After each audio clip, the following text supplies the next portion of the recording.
cute little variation with lots of things packed inside. Let's take a look.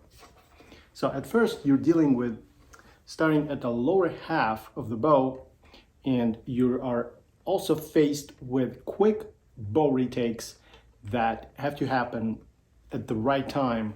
Make sure the finger is in place in the left hand, ready to go.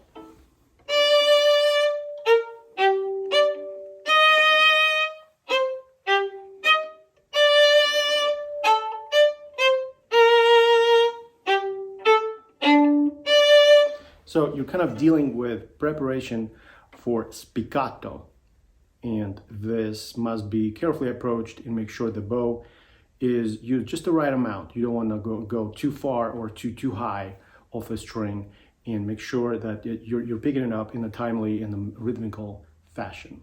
That's very important. So the first thing to do is really to practice the section A in great detail, slowly, to make sure you get familiar with the text. You got this under complete control and intonation and things like that. And then you can start really paying attention to what really matters. Here is the right arm. So this is important to pay attention to the fingers and make sure you don't overuse the wrist, because that becomes troublesome. It's harder to control.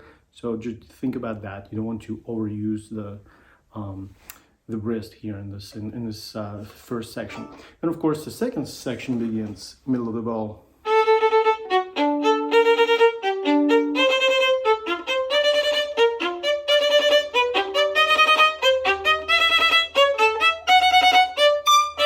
Of course, Sevcik writes crescendo throughout this little section. He starts piano and he wants to end forte. It starts in the middle of the bow and gradually works towards lower half, and then finally the frog. So you're supposed to be towards the end of the second section. You're supposed to be by the frog. So be aware of that and make sure you're okay with changing the 16th notes détaché into bouncy spiccato, and then back. So this has to happen quickly, and it has to happen again very rhythmically and interesting to listen to.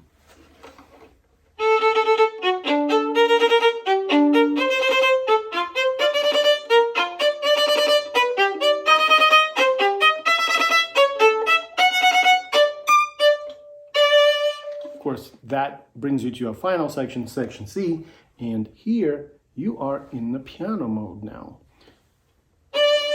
And you move to the middle of the bow.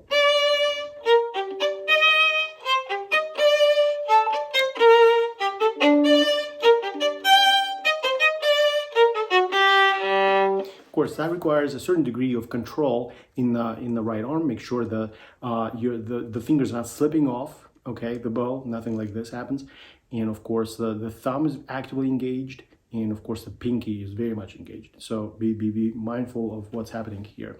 Also, you might want to pay extra attention to the longer dotted note. Make sure when you're dropping the bow, when you not dropping the bow, but when you're landing on this long note, make sure it doesn't bounce like this.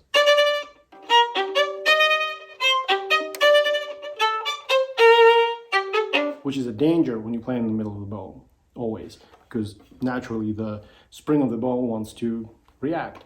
So be careful with the landing. Make sure you land the bow carefully. That doesn't happen, and also compensate for this landing with the wrist and the fingers. If you enjoyed this presentation, please give it a thumbs up and subscribe to my channel. I also invite you to visit my website, where you can find more information about custom tailored lessons for each student. Thanks for watching.